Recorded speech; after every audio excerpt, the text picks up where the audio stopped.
Ito yung diesel, oh. So, naiipon dito yung kanyang dumi. Ayan. Ayan mga boss, papakita ko sa inyo yung diesel, ano, kung ano yung napupunta sa fuel filter niya, yan mga boss. So, kung titingnan nyo ng maigi, malinis at maganda pa yung kulay ng diesel niya, ng mga boss, no. Pero tingnan nyo yung naiiwan doon sa loob, ayan, oh. So, kapag hindi kayo naging metikuloso sa paglilinis ng inyong fuel filter at fuel tank, possible lahat ng mapupunta sa injection pump nyo o injection area nyo sa fuel system nyo ay magkakaroon ng problema, no? So itong maliit na problema na to, lalong lalaki yung problema nyo kasi hindi nyo pinapansin yung naiipon sa fuel filter nyo. Ayan mga boss, ikukumpara natin yung bagong fuel water filter element mga boss, no? Ayan, ito yung tinanggal natin at ito naman yung bago mga boss. Ayan, no?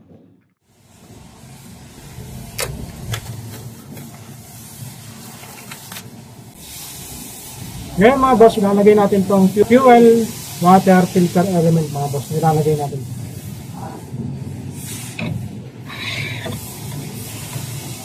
Pag nilagay na natin yan, sunod natin ay itong pinaka divider mga boss, no? Ayan. So natatanggal din to.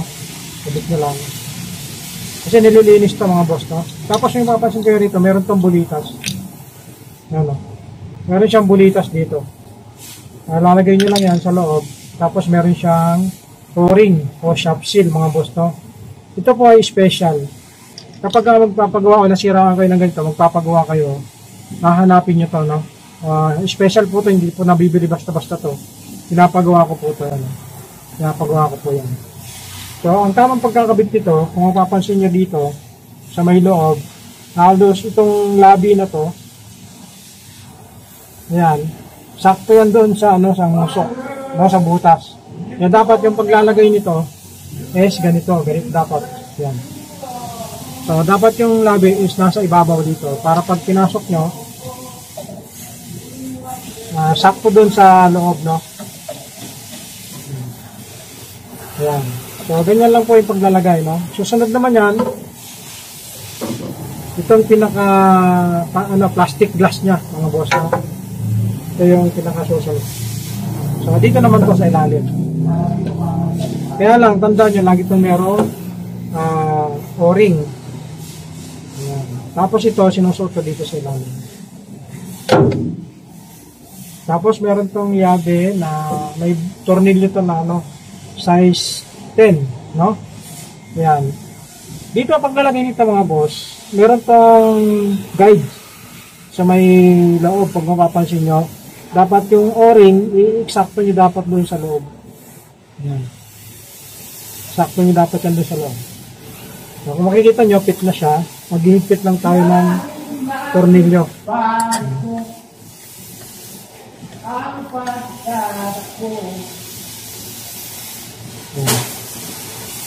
Dahil fit pa naman yung natin dito yung o-ring, hindi pa tayo magpapalit yan. Kasi, maganda pa naman yung pagkapit ng ating o-ring. Hindi pa naman natin papalitan.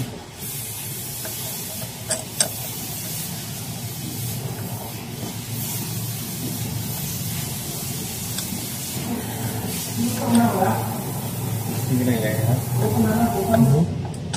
Susulit kayo? Kapin. Ay, yan, kay Roel. Hingi ka. Hingi kang kay Roel. Ha? Ay, tapos na. Tara mo si Rowel. Mag-change yun na yan eh. May tira yan.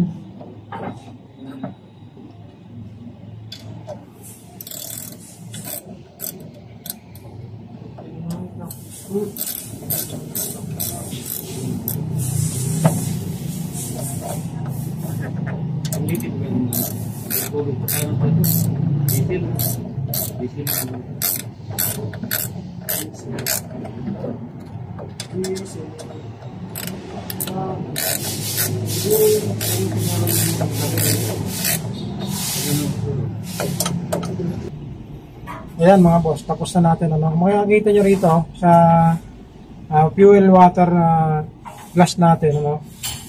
Malinis na siya. Lalagyan na lang natin ng fuel yan. So ganun lang po kasimple kapag magpapalit kayo ng inyong mga filter mga boss. Meron kasing tatlong klase, yung iba tatlong klase po ang fuel line, fuel filter mga boss. Dito sa Airman is dalawa lang po, fuel water filter element at saka yung main fuel filter mga boss to. So halos lahat naman ang ginagamit ko dito sa Airman is lahat ito ay replacement na mga boss. Lahat ng ginagamit ko rito maliban na lang sa Atlas kasi medyo maselan. Ito pong Airman, hindi siya ganun kaselan. Pagka nakuha nyo yung proper maintenance ng unit na to at nakabisado nyo yung buong kailangan ng unit na to, so hindi siya nagloloko basta-basta. Hanggat maaari tatakbo to. Hindi kagaya ng Atlas na kusang mamamatay yung mga makina mga boss. Kaya malaking bagay din kapag Airman yung hawak nyo kasi mapapag-aralan nyo boss, mga boss ng maayos. Mapapag-aralan nyo to ng maayos. At isa pa, matututunan nyo kung ano yung nagiging problema dahil nandito lang naman lahat sa area na to yung kanyang nagiging sakit. So common is yung unit kapag ka nagkakaroon ng problema ay yung loading so dapat i-check natin yung inlet valve natin, yung unloading valve na tinatawag mga boss ng dito. So sa mga susunod ipapakita ko sa inyo kung ano yung mga kailangan dapat ninyong i-check sa ating screw type compressor unit mga boss. So yung kulay ng kanilang diesel, yun up mo. Ano? Kulay kadalawang balde na kami kulay ng diesel nila. Airman 750 kulay ng diesel nila ganito. So dapat maiwasan natin makabili ng mga ganitong klaseng diesel kasi yung makina natin ang magsasuffer.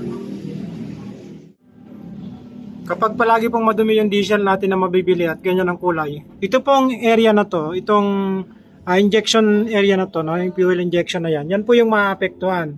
So possible po kapag nagkaroon tayo ng problema, malaking gastos po ito. Itong yung assembly na yan mga boss. Yan po yung maapektuhan. Balik na rin tayo ng compressor oil. So yung kulay niya, compressor oil, yung drain, tapos may drain pag yung dito